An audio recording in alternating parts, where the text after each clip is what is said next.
এর থেকে একটা বড় পার্সেন্টেজ কিন্তু নিউরোলজিক্যাল প্রবলেম হবে 5 থেকে 10 বছর পরে। খিঁচুনি, মানে স্কুল পারফরমেন্স খারাপ, কথা বলতে সমস্যা, মেন্টাল রিটার্ডেশন, তারপরে আপনার স্পাজম, তারপরে চোখের প্রবলেম, ব্লাইন্ড, এগুলো হতে পারে। যারা সুস্থ হয়ে বাড়ি যাচ্ছে তাদের ক্ষেত্রে কি, যারা আসলে একটা সুস্থ হয়ে যখন বাড়ি গেছে সে কিন্তু সুস্থ না, কারণ তার রোগ প্রতিরোধ ক্ষমতা কিন্তু তখনও কম। একটা ইনফেকশন হয়েছিল বা একটা ভাইরাস দেওয়া বা একটা ব্যাকটেরিয়া দেওয়া, কিন্তু তাকে অন্য ভাইরাস ব্যাকটেরিয়া আক্রান্ত করবে না এমন কোনো কথা না, কারণ 1 থেকে 1.5 মাস ওর ইমিউনিটি বুস্ট আপ হতে লাগবে। ও কিন্তু ইমিউনিটি সাপ্রেস অবস্থায় আছে। যদিও আমরা এর জন্য ভিটামিন এ দিচ্ছি, জিঙ্ক দিচ্ছি, ভিটামিন ডি দিচ্ছে, কিন্তু ওরা 1 থেকে 1.5 মাসের মধ্যে অন্য ভাইরাস, অন্য ব্যাকটেরিয়া ইনফেকশন আবার হওয়ার সম্ভাবনা অনেক বেশি। কাজে এই সময়টা সে আইসোলেটেড থাকবে এবং মাস্ক ব্যবহার করবে, পরিষ্কার পরিচ্ছন্ন স্বাস্থ্যবিধি মেনে চলবে।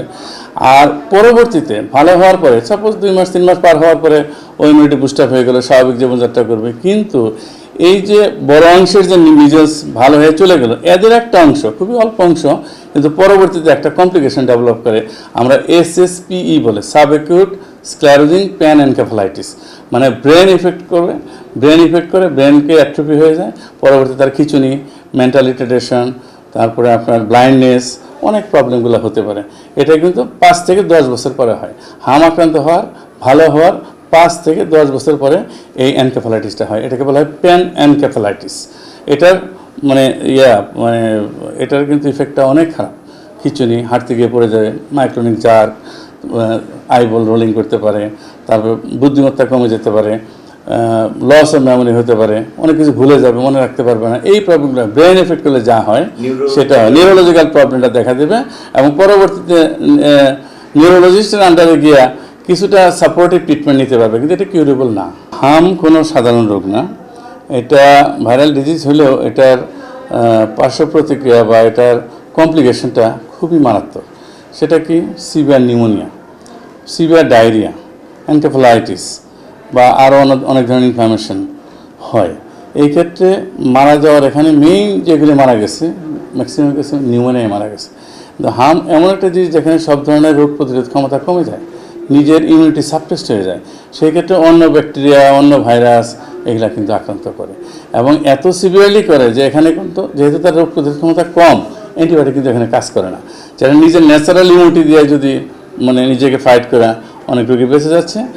আর কিছু কিছু ক্ষেত্রে আমরা অ্যান্টিবায়োটিক ব্যবহার করতেছি ব্লাইন্ডলি এবং কিছু ভালো হচ্ছে, 2-1টা রোগী খারাপ হচ্ছে। স্পেশালি যদি ভাইরাসের পরে যদি, এটা একটা viral disease, RNA paramyxo virus, কিন্তু ভাইরাস ডিজিজ হলো যেহেতু আমাদের ইমিউনিটি সাপ্রেস হয়ে যায়, অন্য ভাইরাস কিন্তু আমরা আক্রান্ত হচ্ছি, স্পেশালি অ্যাডেনো ভাইরাস নিউমোনিয়া কিন্তু আমরা পাচ্ছি। আমরা রেসপিরেটরি প্যানেল বা লাং প্যানেলের টেস্ট করে, এখানে আমরা PCR টেস্ট করি, DNA টেস্ট করে কিছু ভাইরাস এবং ব্যাকটেরিয়া আইসোলেট করা যায়। সেই ক্ষেত্রে আমরা অনেক ক্ষেত্রে আমরা অ্যাডেনো ভাইরাস পাচ্ছি। এটা কিন্তু খুব নটোরিয়াস একটা ভাইরাস এবং খুবই ভিরুলেন্ট একটা ভাইরাস, যার এগেনস্টে কিন্তু কোনো অ্যান্টিবায়োটিকও নাই, ভ্যাকসিনও নাই। এবং এই অ্যাডেনো দিয়ে যারা আক্রান্ত হয়েছে আমি দেখছি এদের মধ্যে বেশিরভাগ রোগী খারাপ হয়ে গেছে। সবাই র্যাশ মানেই হাম মনে করে দৌড়ে চলে আসছে, কিন্তু এখন কিন্তু স্পেসিফিক্যালি সিম্পল রোগীগুলো আসতেছে না, কারণ এখন সবাই সচেতন।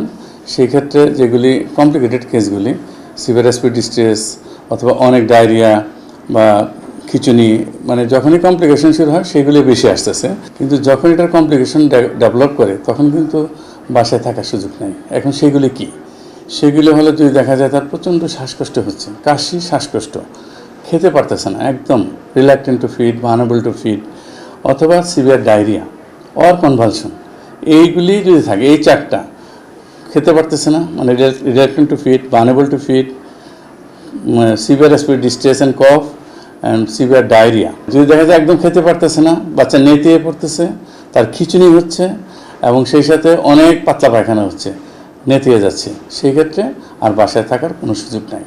তখন অবশ্যই ইমিডিয়েটলি চিকিৎসার জন্য স্থানীয় হাসপাতালে ভর্তি করবে।